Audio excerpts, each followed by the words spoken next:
ശരി അനുമോദ്, ഇപ്പോൾ youth league നേതാവ് CK ഷാക്കിർ ടെലിഫോൺ ലൈനിൽ ചേരുകയാണ്. ഷാക്കിർ, എന്തുകൊണ്ടാണ് മുസ്ലിം ലീഗ് ഈ വിഷയത്തിൽ പ്രതികരിക്കുവാൻ 5 ദിവസം വൈകിയത്? അല്ല, മുസ്ലിം ലീഗിന്റെ നേതാക്കന്മാർ വളരെ കൃത്യമായി ഈ വിഷയത്തിൽ നിലപാട് സ്വീകരിച്ചിട്ടുണ്ട്, പറയാനുള്ളത് പറഞ്ഞിട്ടുണ്ട്. പക്ഷേ വൈകാരികമായ വിഷയങ്ങളിൽ വളരെ കരുതലോടെ സമൂഹത്തിൽ ഏതെങ്കിലും തരത്തിലുള്ള വർഗീയതയോ വിഭാഗീയതയോ പ്രോത്സാഹിപ്പിക്കുന്ന ഒരു നിലപാടും ഒരു കാലത്തും മുസ്ലിം ലീഗിന്റെ ഭാഗത്തുനിന്നുണ്ടായിട്ടില്ല. വിഷയം ശരിയായ രീതിയിൽ മനസ്സിലാക്കി അതിന് നിയമപരമായും രാജ്യത്തിന്റെ മതസൗഹാർദ്ദം അതുപോലെ തന്നെ മറ്റു കാര്യങ്ങളൊക്കെ നോക്കിയിട്ടാണ് ലീഗിന്റെ നേതാക്കൾ എക്കാലം പ്രതികരിച്ചിട്ടുള്ളത്. അതുപോലെ സോഷ്യൽ മീഡിയയിൽ വരുന്ന കാര്യങ്ങളോട് അതേ രീതിയിൽ പ്രതികരിക്കുക അല്ലെങ്കിൽ ആ രീതിയിൽ കാര്യങ്ങൾ മുന്നോട്ട് പോവുക എന്നുള്ളത് നല്ല സമൂഹത്തിന് ചേർന്ന ഒരു സംഗതിയല്ല, നമുക്ക് എല്ലാവർക്കും അറിയാം. അപ്പൊ അതുകൊണ്ട് തന്നെ സർക്കാർ ഈ വിഷയത്തിൽ ഫേസ്ബുക്ക് പോസ്റ്റിനപ്പുറത്ത് നടപടികൾ സ്വീകരിക്കുമെന്നാണ് നമ്മളൊക്കെ പ്രതീക്ഷിക്കുന്നത്. അത് അത് അത് എല്ലാ ജനവിഭാഗങ്ങൾക്കും സ്വീകാര്യമായ രീതിയിൽ രാജ്യത്തെ നിയമത്തിന്റെ അകത്ത് നിന്നുകൊണ്ട് ആ രീതിയിലുള്ളൊരു ഒരു ഒരു നല്ല നിലപാട് സർക്കാരിന്റെ ഭാഗത്ത് നിന്ന് പ്രതീക്ഷിക്കുകയാണ്.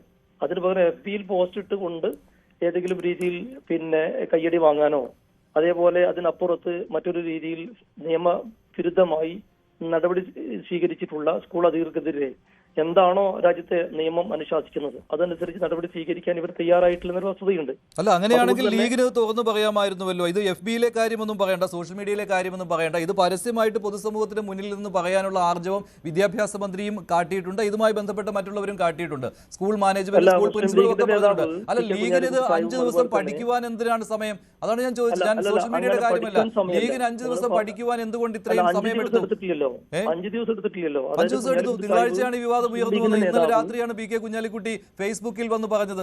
അതിനു മുമ്പ് ഒരു അക്ഷരം വേണ്ടിയിട്ടില്ല. നിങ്ങൾ അത് മുസ്ലിം ലീഗ് ഏത് സമയത്ത് പ്രതികരിക്കണം എന്നുള്ളത് ലീഗിന്റെ നേതാക്കന്മാർക്കും ഒക്കെ കൃത്യമായിട്ട് അറിയാം. അല്ല, ലീഗിന് എന്താണ് പേടി? അല്ലല്ല, ഇങ്ങനെ ഒരു വിഷയത്തിൽ അല്ലല്ല മുസ്ലിം ജനവിഭാഗത്തെ ബാധിക്കുന്ന ഒരു പ്രശ്നത്തിൽ അവരുടെ ആശങ്ക ഉണ്ടാവുമല്ലോ ഇക്കാര്യത്തിൽ. അതിൽ എന്തുകൊണ്ട് ലീഗിനൊരു നിലപാട് സ്വീകരിക്കാൻ കഴിഞ്ഞില്ല? അങ്ങനെ നിങ്ങൾ പറയുന്നത് പോലെ നിങ്ങൾ പറയുന്ന സമയത്ത് എന്തെങ്കിലും രീതിയിൽ നിങ്ങൾ ആഗ്രഹിക്കുന്ന പ്രതികരിക്കണം എന്ന് പറഞ്ഞാൽ അത് നടക്കുന്ന കേസല്ല. അത് ഒരു ഉത്തരവാദിത്തപ്പെട്ട വ്യവസ്ഥാപിതമായ ഒരു രാഷ്ട്രീയ പാർട്ടി ഇങ്ങനെ മറഞ്ഞു നിന്ന് കാണേണ്ട കാര്യമല്ല. ഇത് മറഞ്ഞു നിന്ന് കാണേണ്ട കാര്യമല്ല. ഇത് കണ്ടിട്ടുണ്ട്, അവർ മുസ്ലിം ലീഗിന്റെ നില വ്യക്തമാക്കിയിട്ടുണ്ട്. സോഷ്യൽ മീഡിയയിൽ ബഷീർ സാഹിബ് ദിവസങ്ങൾക്ക് മുമ്പ് പറഞ്ഞിട്ടുണ്ട്. MSFന്റെ യൂത്ത് ലീഗിന്റെ നേതാക്കന്മാരൊക്കെ അവരുടെ നിലപാട് വ്യക്തമാക്കിയിട്ടുണ്ട്. ഇതിൽ നിങ്ങൾ വിചാരിക്കുന്നത് പോലെ ഈ വിഷയത്തിൽ ഏതെങ്കിലും തരത്തിലുള്ള സമൂഹത്തിൽ കുഴപ്പമുണ്ടാക്കുന്ന തരത്തിലേക്ക് മുന്നോട്ട് പോകുന്നതിന് കേരളീയ സമൂഹത്തിൽ ആരും ഒരു തരത്തിലുള്ള എന്താ പറയാ അങ്ങനെയുള്ള ഇതും ഉദ്ദേശിക്കണില്ല. അപ്പൊ അതുകൊണ്ട് തന്നെ ഏതെങ്കിലും വിഷയങ്ങൾ ആളിക്കത്തിച്ച് സമൂഹത്തിൽ കുഴപ്പമുണ്ടാക്കുന്ന നിലപാട് ഒരു കാലത്തേക്കും പോയിട്ടില്ല. എന്നാൽ ഇക്കാര്യത്തിൽ അവർക്ക് തെറ്റ് പറ്റിയിട്ടുണ്ട്. ആ തെറ്റ് തിരുത്തുന്നതിന് ആവശ്യമായ നടപടികളുമായി മുന്നോട്ട് പോകണമെന്ന് മുസ്ലിം ലീഗിന്റെ നേതാക്കന്മാരും എല്ലാവരും ആവശ്യപ്പെട്ടതാണ്. അവിടെ നമ്മൾ ഏതെങ്കിലും തരത്തിലുള്ള വേർതിരിവുണ്ടാക്കി ഏതെങ്കിലും തരത്തിൽ കുഴപ്പത്തിൽ പോകുന്നതിനോട് ആർക്കും അഭിപ്രായമില്ല. അല്ല, അവിടെ അങ്ങനെയാണെങ്കിൽ ആ കുട്ടിക്ക് ആ സ്കൂളിൽ തുടർന്ന് പഠിക്കുവാനുള്ള അവസരം ഉണ്ടാക്കി കൊടുക്കുവാൻ മുസ്ലിം ലീഗ് എന്തുകൊണ്ട് തയ്യാറായില്ല? അല്ല, അത് മുസ്ലിം ലീഗ് മാത്രം ചെയ്യേണ്ട സംഗതിയല്ല. മുസ്ലിം ലീഗ് ഇത് വിഷയം ഉയർന്നു വന്ന സമയത്ത് തന്നെ അതുമായി ബന്ധപ്പെട്ട് പ്രതികരിക്കേണ്ട രീതിയിൽ പ്രതികരിച്ചിട്ടുണ്ട്. മാത്രമല്ല, സർക്കാരാണ് ആ വിഷയത്തിൽ നിലപാടിരിക്കേണ്ടത്. സർക്കാർ ആ വിഷയത്തിൽ പറഞ്ഞ കാര്യങ്ങളൊക്കെ ഞാൻ നേരത്തെ പറഞ്ഞല്ലോ.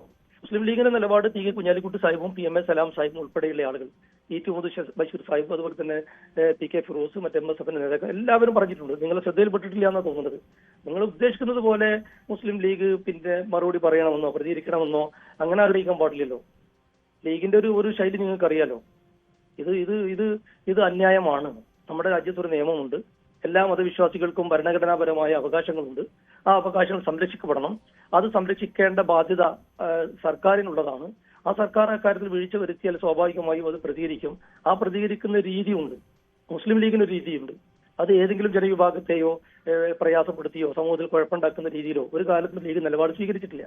അതുകൊണ്ട് തന്നെ ഇക്കാര്യത്തിൽ വളരെ ക്ലിയർ സ്റ്റാൻഡ് മുസ്ലിം ലീഗ് നേതാക്കന്മാർ പ്രഖ്യാപിച്ചിട്ടുണ്ട്.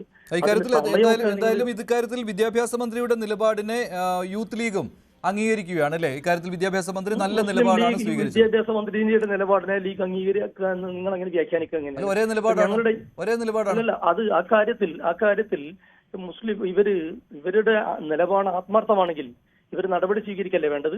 അല്ല, എന്ത് നടപടി സ്വീകരിക്കും? സർക്കാരിന് എങ്ങനെ ഇടപെടാൻ കഴിയും? സർക്കാർ അതുകൂടി പറയുമോ? അതല്ലാതെ ഇപ്പൊ നോക്കൂ, നിങ്ങൾ പാലക്കാട്ട് ഒരു അധ്യാപകനെ വളരെ നിസ്സാരമായ കാര്യത്തിൽ സസ്പെൻഡ് ചെയ്തല്ലോ. സർക്കാരിന്റെ നിലപാടിന് വിരുദ്ധമായി FB സോഷ്യൽ മീഡിയയിൽ പ്രതികരിച്ചു എന്നുള്ള ഒറ്റ കാരണം കൊണ്ട്. അപ്പൊ സർക്കാരിന് ആവശ്യമുണ്ടെങ്കിൽ നടപടി സ്വീകരിക്കാൻ അവർ കഴിയുന്നുണ്ടല്ലോ. ഇത് വളരെ ക്ലിയറായ സ്റ്റാൻഡാണ്. ഏതെങ്കിലും അല്ല എങ്ങനെ സർക്കാർ അല്ല അത് എങ്ങനെ സ്വീകരിക്കാൻ കഴിയും? ഈ മാനേജ്മെന്റിനെതിരെ എന്ത് നിലപാട് എന്ത് നടപടി എടുക്കാൻ കഴിയും? നിയമപരമായി പോകാൻ കഴിയും, അത് പോയിട്ടുമുണ്ട്. അല്ലല്ല, ഇത് ഇത് വിദ്യാഭ്യാസ വകുപ്പിന് കീഴിലുള്ള സ്ഥാപനമല്ലേ? CBSE സ്കൂളാണ്. അതിന്റെ അതേ വിദ്യാഭ്യാസ വകുപ്പിന് കീഴിലാണല്ലോ. അത് സർക്കാർക്ക് നടപടി സ്വീകരിക്കാമല്ലോ. എനിക്ക് തോന്നുന്നില്ല അങ്ങനെ നേരിട്ട് നടപടി സ്വീകരിക്കാൻ കഴിയില്ല. വേണമെങ്കിൽ സ്കൂളിന്റെ അംഗീകാരം റദ്ദാക്കാം, അതിനും പക്ഷേ അതിന് ഗ്രൗണ്ട്സ് വേണം. ആ ഗ്രൗണ്ട്സ് ഉണ്ടായിരുന്നെങ്കിൽ സ്വാഭാവികമായിട്ടും അംഗീകാരം റദ്ദാക്കിയേനെ. പക്ഷേ അതിലേക്ക് പോകാത്തത് അങ്ങനെ അതിനുവേണ്ടിയുള്ള വ്യവസ്ഥകൾ അത് സ്കൂൾ പാലിച്ചിട്ടില്ല എന്ന് കണ്ടെത്തുവാൻ കഴിയാത്തതുകൊണ്ടാണല്ലോ. അവിടെ AEOയുടെ അന്വേഷണം നടന്നതാണ്, റിപ്പോർട്ട് വന്നിട്ടുള്ളതാണ്, സ്കൂളിനെതിരെ റിപ്പോർട്ട് വന്നിട്ടുണ്ട്, സ്കൂളിനെതിരെ റിപ്പോർട്ട് വന്നിട്ടുണ്ട്. അല്ലല്ല ഷാക്കിർ, നിങ്ങൾ ഈ ലീഗ് മറഞ്ഞിരുന്ന നിലപാട് സ്വീകരിച്ച പാർട്ടിയാണ് ഇക്കാര്യത്തിൽ. കോൺഗ്രസും അങ്ങനെ തന്നെയാണ്. കോൺഗ്രസിന്റെ MP ഹൈബി ഈഡൻ ഈ വിഷയത്തിൽ ഇടപെട്ടത് എങ്ങനെയാണ്? ആ വീട്ടിൽ പോയി ആ കുട്ടിയുടെ പിതാവിനെ കണ്ട് നിങ്ങളുടെ മകളെ തട്ടമിടിച്ച് സ്കൂളിലേക്ക് വിടരുത് എന്ന് പറയുകയല്ലായിരുന്നോ? നിങ്ങൾ മറ്റേതെങ്കിലും പാർട്ടിയുടെ നേതാക്കന്മാരോ പാർട്ടിയോ സ്വീകരിച്ച നിലപാട് മുസ്ലിം ലീഗിന്റെ നിലപാടുമായി കമ്പയർ ചെയ്യേണ്ട. മുസ്ലിം ലീഗിന്റെ നിലപാട് ബഹുമാനനായ PK കുഞ്ഞാലിക്കുട്ടി സാഹിബും PM സലാം സാഹിബും അതുപോലെ തന്നെ ET മുഹമ്മദ് ബഷീർ സാഹിബും അതുപോലെ യൂത്ത് ലീഗുമായി ബന്ധപ്പെട്ട് PK ഫിറോസ് ഉൾപ്പെടെയുള്ള ആളുകൾ കാര്യം വ്യക്തമാക്കിയിട്ടുണ്ട്. നിങ്ങൾ ആഗ്രഹിക്കുന്നത് പോലെ ഒരു നിലപാടോ നടപടിയോ സ്വീകരിക്കണമെന്ന് അത് ഒരുപക്ഷെ മുസ്ലിം ലീഗിന്റെ ശൈലി വെച്ച് നിങ്ങൾ പരിശോധിച്ച് അറിയാം. നമ്മൾ സമൂഹത്തിൽ കുഴപ്പമുണ്ടാക്കണേ, വിഭാഗീയത ഉണ്ടാക്കുന്ന, വർഗീയത ഉണ്ടാക്കുന്ന ഒരു നിലപാടുമായി മുസ്ലിം ലീഗ് കഴിഞ്ഞ കാലം ലീഗിന് ആ ഒരു മതേതര ഞാൻ അംഗീകരിക്കുന്നു ഷാക്കിർ. അപ്പോൾ ഷാക്കിർ ഒറ്റ കാര്യം കൂടി ചോദിച്ചോട്ടെ. അവിടെ സ്കൂളിൽ കുഴപ്പമുണ്ടാക്കാൻ വന്നവരുടെ കൂട്ടത്തിൽ SDPIയും ഉണ്ടായിരുന്നു. അപ്പോൾ ചില ഇക്കാര്യത്തിൽ കുഴപ്പമുണ്ടാക്കാൻ മനഃപൂർവ്വം ശ്രമിച്ച് ഈ പ്രശ്നത്തെ വർഗീയവൽക്കരിക്കാൻ ശ്രമിച്ച ആളുകളുടെ സാന്നിധ്യം അവിടെ ഉണ്ടായിരുന്നു. അതുകൊണ്ട് ലീഗ് ഇക്കാര്യത്തിൽ പെട്ടെന്നൊരു അഭിപ്രായ പ്രകടനം പറഞ്ഞാൽ അവരെ പിന്തുണയ്ക്കുന്നതിന് തുല്യമാകും. അതായിരുന്നു ലീഗിന്റെ ആ മാറി നിൽക്കലിന് പിന്നിൽ. അല്ല, നിങ്ങൾ മനസ്സിലാക്കേണ്ടത് ഏതെങ്കിലും സംഘടന ഒരു നിലപാടെടുത്തു എന്നുള്ളത് കൊണ്ട്, നിങ്ങൾ നേരത്തെ പറഞ്ഞ വേറൊരു വ്യക്തി ഉണ്ടല്ലോ അവിടുത്തെ MP, ആ MP അവിടുത്തെ മറ്റാളുകൾ ഒരു നിലപാടെടുത്തു എന്നുള്ളത്. ഇപ്പൊ നിങ്ങൾ SDPI പറഞ്ഞു. ഇവരുടെ നിലപാടുമായി ബന്ധപ്പെട്ടല്ല ലീഗ് നിലപാട് സ്വീകരിക്കാറുള്ളത്. ലീഗ് വിഷയത്തിന് മെറിറ്റ് നോക്കി അത് സമൂഹത്തിൽ ഉണ്ടാക്കുന്ന പ്രശ്നങ്ങളെ പരിശോധിച്ച് അത് അന്യായവും അതുപോലെ തന്നെ അനീതിയും ഒക്കെ നോക്കും. നിങ്ങൾ മനസ്സിലാക്കേണ്ടത് അവിടെ കുഴപ്പമുണ്ടാക്കിയത്, വർഗീയത ഉണ്ടാക്കിയത് ആ സ്ഥാപനമാണ്, ആ സ്ഥാപനത്തിന്റെ അധികൃതരാണ്.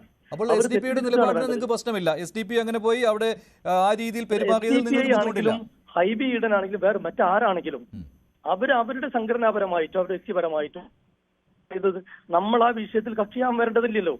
മുസ്ലിം ലീഗിന്റെ നിലപാട് PK കുഞ്ഞാലിക്കുട്ടി സാഹിബും PM സലാം സാഹിബും ഉൾപ്പെടെ ദേശീയ ജനറൽ സെക്രട്ടറി, സംസ്ഥാന ജനറൽ സെക്രട്ടറി ഉൾപ്പെടെയുള്ള വ്യക്തമാക്കിയിട്ടുണ്ട്.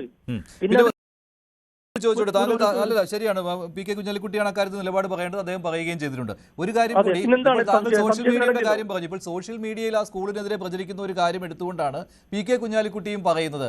ആ സ്കൂളിലെ പ്രിൻസിപ്പൽ പറഞ്ഞത് ഈ ഹിജാബ് ഇട്ടുകൊണ്ട് വരുമ്പോൾ സ്കൂളിലെ മറ്റു കുട്ടികൾക്ക് പേടിയാണ്, വല്ലാതെ ഭയപ്പെട്ടു പോകുന്നു എന്നൊക്കെ. അങ്ങനെ പക്ഷേ ആ പ്രിൻസിപ്പൽ പറഞ്ഞിട്ടില്ല. പക്ഷെ അത് ഈ സോഷ്യൽ മീഡിയയിൽ കണ്ടാണ് PK കുഞ്ഞാലിക്കുട്ടിയും പറയുന്നത്. അപ്പോൾ ആ രീതിയിൽ പഠിക്കാൻ 5 ദിവസം എടുക്കുമ്പോൾ അത് കൃത്യമായിട്ട് പഠിക്കണം. അല്ല, നിങ്ങൾ ദുർവ്യാഖ്യാനം ചെയ്യേണ്ട. കുഞ്ഞാലിക്കുട്ടി സാഹിബ് പറഞ്ഞത് വളരെ വ്യക്തമാണ്. ഏതെങ്കിലും സോഷ്യൽ മീഡിയയിലെ കമന്റിന്റെ അടിസ്ഥാനത്തിലല്ല. നിങ്ങൾ അദ്ദേഹത്തിന്റെ പ്രസ്താവനയും ഇന്ന് അദ്ദേഹം മാധ്യമങ്ങൾ കണ്ടിട്ടുണ്ട്. അദ്ദേഹം പറഞ്ഞതൊക്കെ നിങ്ങളൊന്ന് വ്യക്തമായി പരിശോധിച്ചാൽ കുഞ്ഞാലിക്കുട്ടി സാഹിബൊക്കെ നിങ്ങൾക്കറിയാലോ, എത്രയോ കാലമായി മാധ്യമങ്ങളെ കാണുന്ന വിഷയം നിലപാട് സ്വീകരിക്കുന്നു. ഏതെങ്കിലും ഒരു നിലപാട് സ്വീകരിച്ചതോ ഏതെങ്കിലും ഒരു വാർത്താ സമ്മേളനത്തിൽ പറഞ്ഞ കാര്യങ്ങളോ ഏതെങ്കിലും വ്യക്തികളെയോ ജനസമൂഹത്തെയോ പ്രയാസപ്പെടുത്തിയത് നിങ്ങൾക്ക് പറയാൻ കഴിയുമോ? അങ്ങനെ ഉണ്ടായിട്ടില്ലല്ലോ. പക്ഷേ നിയമവിരുദ്ധമായ ഒരു കാര്യം നടക്കുമ്പോൾ അത് നിയമവിരുദ്ധമാണ് എന്ന് പറയാൻ ആരെയും ഭയപ്പെടുന്നില്ല. അത് നിങ്ങൾ കണക്കിലെടുക്കേണ്ട സംഗതിയാണ്. ഇവിടെ രാജ്യത്തൊരു നിയമമുണ്ട്. ആ നിയമം നടപ്പിലാക്കണമെന്ന് പറയുന്നതിനെ അത് ഏതെങ്കിലും സംഘടനയുമായി ചേർത്ത് പറയേണ്ടതില്ല. അത് എല്ലാവർക്കും ബാധകം. ഇപ്പൊ മഞ്ജുഷ് ആണെങ്കിലും ഞാനാണെങ്കിലും ആരാണെങ്കിലും നമുക്ക് രാജ്യത്ത് ഒരേ നിയമല്ലേ? അവിടെ ഏതെങ്കിലും മതത്തിന് പ്രത്യേക നിയമമുണ്ടോ? ഏതെങ്കിലും സ്ഥാപനത്തിന് പ്രത്യേക നിയമമുണ്ടോ? അങ്ങനല്ലല്ലോ.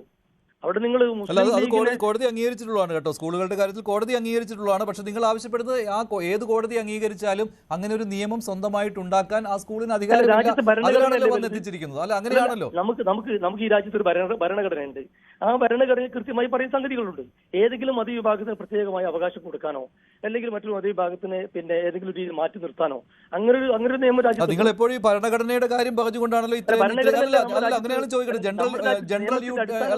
അല്ല, ജെൻഡർ ന്യൂട്രൽ യൂണിഫോമിനെ ആ കാര്യത്തിൽ എന്തുകൊണ്ടാണ് നിങ്ങൾ അങ്ങനെ ഒരു നിലപാടെടുത്തത്? ഭരണഘടനയെ നിങ്ങൾ അംഗീകരിക്കുകയാണെങ്കിൽ അല്ല, ഭരണഘടനയെ അല്ല ആ വിഷയം അത് അംഗീകരിക്കാത്ത പറയൂ. ഞാൻ ഭരണഘടനയെ അംഗീകരിക്കുന്ന അല്ലല്ല, ആളാണ്. ഏത് നിങ്ങൾ ഈ വിഷയത്തിലാണെങ്കിലും. അനാവശ്യമായിട്ടുള്ള കാര്യങ്ങളിലേക്കാണ് കൊണ്ടുവരുന്നത്. അവർക്ക് കോടതിയിൽ നിന്ന് ഏതാണ് അനുകൂലമായിട്ടുള്ള നിങ്ങൾ വിധി ചോദിക്കട്ടെ, ഏത് കിട്ടിയിട്ടുള്ളതാണ്. വിഷയത്തിലാണ് ഈ ഭരണഘടന വിഷയത്തിൽ അംഗീകരിക്കാതിരുന്നത്? ഓരോരോ സ്ഥാപനത്തിനും അതിന്റേതായ നിയമമുണ്ട്. അത് ഭരണഘടനയ്ക്ക് വിധേയമായി തന്നെയാണ്, വിരുദ്ധമായല്ല. സ്ഥാപനത്തിന്റെ നിയമം ഒരു രാജ്യത്തെ നിയമത്തിന് വിരുദ്ധമാകാൻ പാടുണ്ടോ? അല്ല അങ്ങനെ അല്ല എന്ന് ആരെങ്കിലും കണ്ടെത്തി, കോടതികൾ കണ്ടെത്തിയിട്ടുണ്ടോ? അല്ല കോടതികൾ കണ്ടെത്തിയിട്ടുണ്ടോ അങ്ങനെ ആ സ്ഥാപനത്തിന്റെ നിയമം ഭരണഘടനയ്ക്ക് മുകളിലാണെന്ന്? അങ്ങനെയാണെന്ന് ആരാണ് അവർക്കെതിരെ ഒരു വിധി പുറപ്പെടുവിച്ചിരിക്കുന്നത്? നിങ്ങളല്ലേ പറയുന്നത്? അല്ല നിങ്ങൾ പറയുന്നതല്ലേ ഉള്ളൂ. അല്ല നിങ്ങൾ സംസാരിക്കുന്ന വിഷയം എറണാകുളത്തെ സ്കൂളുമായി ബന്ധപ്പെട്ടതാണ്. ആ സ്കൂൾ ചെയ്തിട്ടുള്ള അല്ലെങ്കിൽ ആ സ്കൂൾ സ്വീകരിച്ച നിലപാട് നമ്മൾ കേരളീയ സമൂഹത്തിന് കേട്ടിക്കേൾവിയുള്ളതാണോ?